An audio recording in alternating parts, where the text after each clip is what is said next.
Your fully armed verse of the day comes from Hebrews chapter 2, verse 17 and 18.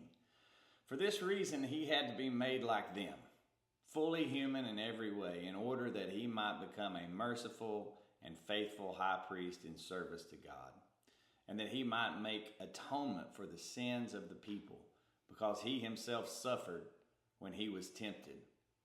He is able to help those who are being tempted.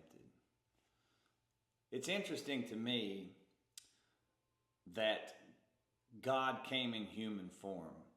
Do you think that God needed to come in human form to actually understand what man was going through? I've often thought that. And then I started to think about my own little parable, which is if I want to start a construction company, I might start out by sweeping the floors. I might start out by getting a bobcat or a skid steer and learning how to work it, and then learning how to use a mini excavator, working my way up to a bulldozer, and then maybe figuring out how to really master carpentry. I could go on and on. And I do that for two reasons. I would do that in order to fully understand how to do the things. But there's a big difference between that and God, because God created all things. But the people that I would eventually employ, as the boss, you might say, would look at me very differently, knowing that I had went through all of the steps that they're going through. I have dealt with all the things that they're dealing with.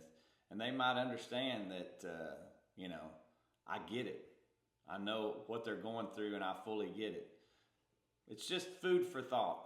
Did he come in human form so that he'd understand what we're going through? Or did he come in human form so that we would know that he knew what we were going through, because we couldn't conceive or understand it otherwise? Something to think about. But at the end of the day, the most important thing about this is to remember that he was here in human form, and he knows everything that you're going through. So submit it to him. He understands. God bless you. Put on your armor.